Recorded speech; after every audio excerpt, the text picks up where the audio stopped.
Bom dia a todos. Então, eu me chamo Fernanda Cris Bracalossi e estarei trabalhando com vocês o conteúdo sobre os fungos. Os fungos, eles são os únicos representantes do reino fungi.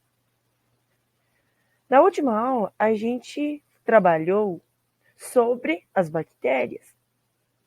As bactérias são os únicos representantes do reino Monera. Trabalhar um pouco sobre as células eucarióticas e procarióticas. Vocês já ouviram falar nessas células? Sabe quais são as diferenças que existem entre elas? Um aluno responde que na célula procariótica, a célula possui núcleo. Não está certo, porque na célula procariótica não tem o núcleo, não tem envoltório nuclear, e o DNA, que é o material genético dessa célula, está disperso no citoplasma. Já a célula eucariótica, bem diferentemente do que a procariótica, ela já apresenta um núcleo, já tem envoltório nuclear, e o seu material genético, que na célula procariótica estava no citoplasma, agora não está mais. Ele está dentro do núcleo. Então, as características gerais dos fungos são as seguintes. Então, eles não têm clorofila, não realizam a fotossíntese, e eles são heterotróficos. Prof, mas o que são os seres autotróficos e heterotróficos? Então, os seres autotróficos são aqueles seres que eles não conseguem produzir seu próprio alimento. Exemplo, os fungos. Os fungos eles não conseguem produzir seu alimento. Por isso, eles são os sapófitos, que eles se alimentam de matéria orgânica em decomposição. Já os seres autotróficos são aqueles seres que eles conseguem produzir seu próprio alimento. Um exemplo são as plantas. As plantas produzem seu próprio alimento através do processo de fotossíntese. Mas qual é o local os fungos vivem?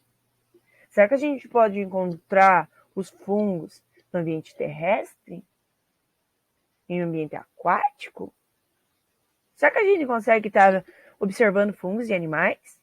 Em plantas? Será mesmo? Então, os fungos, a gente pode estar encontrando ele no ambiente terrestre, aquático, nas plantas como ferrugem. Nos animais, também a gente encontra esses fungos.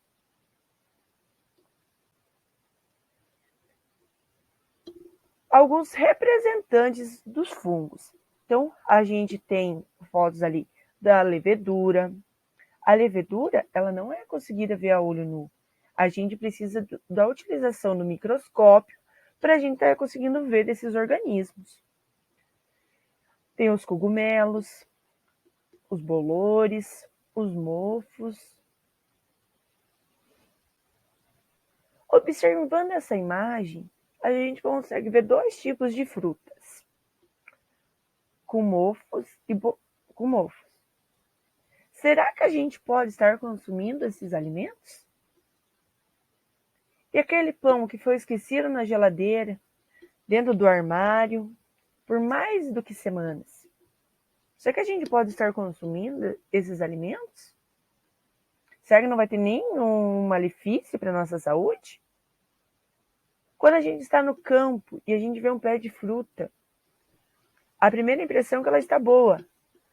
Mas daí a gente vai lá e olha, ela está com essas mesmas características ali, estão com mofo, estão estragando. Ah, é só tirar um pedacinho, aquela parte estragada, a gente pode estar consumindo normal?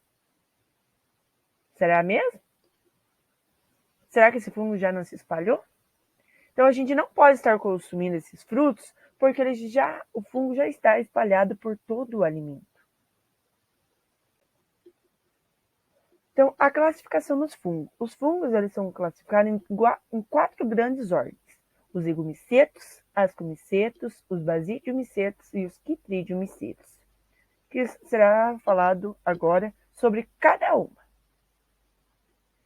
Então, os quitridiomicetos, eles vivem em ambiente aquático, em solos úmidos e eles saprófagos.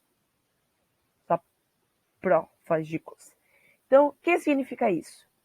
Então, são seres que se nutrem de matéria orgânica em decomposição. Já os ascomicetos, ele tem uma estrutura reprodutiva que vai produzir os esporos, que são chamados de ascos. Um dos representantes desse grupo são as leveduras. As leveduras podem ser utilizadas na produção do pão, na produção da cerveja. Os basidiomicetos, a maioria deles são terrestres, a estrutura que vai produzir os esporos são o basídio.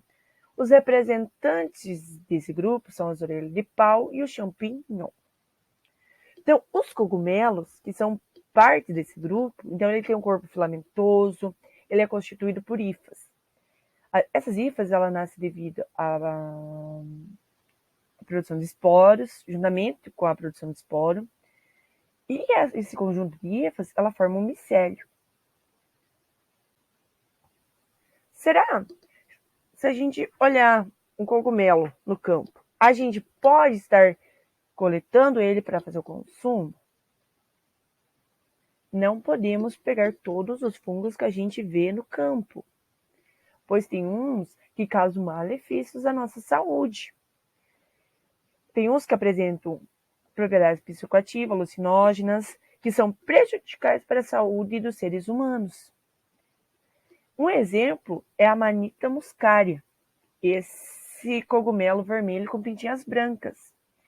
Esse cogumelo, ele possui 2 tipos de alucinógenos, o muscimol e o ácido hipotênico. Então, os zigomicetos. Os zigomicetos são terrestres, são parasitas e causam a deterioração de diversos alimentos.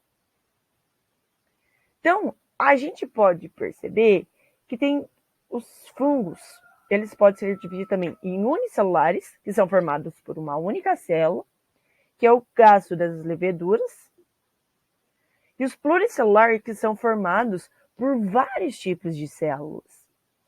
E eles são exemplos de bolores e de cogumelos. Foi comentado ali nos basidiomicetos sobre a orelha de pau. A orelha de pau, ela é responsável pela degradação da madeira.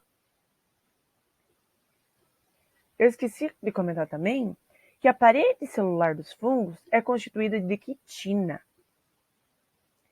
Essa quitina é a mesma que vai formar as unhas e os pelos dos animais. Mas será que os fungos causam doenças?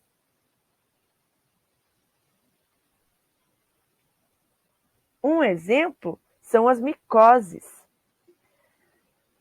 ou também conhecido como pé de atleta ou frieira. Ele acontece em pés que ficam úmidos. Quando a gente vai tomar um banho, a gente não seca direito nossos pés.